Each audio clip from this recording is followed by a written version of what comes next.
ബേസ്ബോളും ബാസ്കറ്റ്ബോളും American ഫുട്ബോളും നിറഞ്ഞു നിൽക്കുന്ന ഈ അമേരിക്കയിൽ ക്രിക്കറ്റിന് എന്താണ് പ്രാധാന്യമെന്ന് നിങ്ങൾക്ക് തോന്നാം. പക്ഷേ നിങ്ങൾക്കറിയാമല്ലോ, നമ്മുടെ ഇന്ത്യക്കാർക്ക് ക്രിക്കറ്റ് ഒരു കളിയേക്കാൾ ഉപരി ഒരു കോമൺ റിലീജിയൻ കൂടിയാണ്. ഇവിടെ ലോസ് ആഞ്ചൽസിൽ ഈ വേൾഡ് കപ്പിനായി ഒരു മ്യൂസിക് ആൽബം ഒരുങ്ങി കഴിഞ്ഞിരിക്കുന്നു. അതിന്റെ അണിയർ ശില്പികൾ ഇവിടെ എന്നോടൊപ്പമുണ്ട്. ഈ ആൽബത്തിന്റെ ഡയറക്ടറും ഇതിലൊരു വേഷവും ചെയ്തിരിക്കുന്ന ഷാരൺ തൊടുപുഴ ഇവിടെ നമ്മളൊപ്പമുണ്ട്. മിനി സ്ക്രീനിൽ തന്റെ സാന്നിധ്യം അറിയിച്ചുകൊണ്ടിരിക്കുന്ന അദ്ദേഹത്തോട് നമുക്കൊന്ന് സംസാരിക്കാം.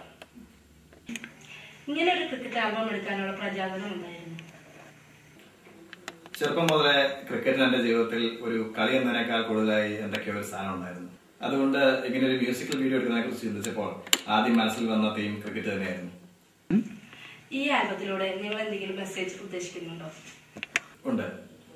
അമേരിക്കയിലെ യുവതലമുറയ്ക്ക് ക്രിക്കറ്റിന്റെ ആവേശം പകർന്നു കൊടുക്കുക, പിന്നെ പ്രധാനമായും മുഴുവൻ ഇന്ത്യൻ ജനതയോടൊപ്പം അമേരിക്കയിലെ ഇന്ത്യക്കാരുടെ എല്ലാ ആശംസകളും നമ്മുടെ ഇന്ത്യൻ വേൾഡ് കപ്പ് ടീമിന് എത്തിക്കുക.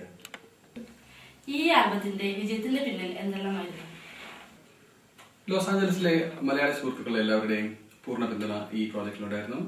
മാത്രമല്ല, ഇതിൽ അഭിനയിച്ച ഇലക്ട്രോ ബാരൽസ് ഡാൻസ് ടീമിന്റെയും അവരുടെ കുട്ടികളുടെ പാരന്റ്സിന്റെയും സമ്പൂർണ്ണ സഹകരണം ഉണ്ടായിരുന്നു. എല്ലാത്തിനും ഉപരിയായി ടീം വർക്കാണ് ഈ പ്രോജക്റ്റിന്റെ വിജയത്തിന് പിന്നിൽ പ്രവർത്തിച്ചത്. ഈ പ്രോജക്ട് ചെയ്യാൻ എന്തെല്ലാം ചലഞ്ചസ് ആണ് നിങ്ങൾക്ക് നേരിടേണ്ടി വന്നത്? ഒന്നാമതായിട്ട് വളരെ ചുരുങ്ങിയ സമയമാണ് ഈ ഒരു പ്രോജക്റ്റിന് ഞങ്ങൾക്ക് ലഭിച്ചത്.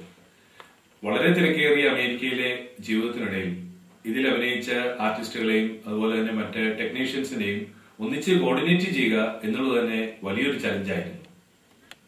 ഭാവി പദ്ധതികൾ എന്തെങ്കിലും മനസ്സിലുണ്ടോ?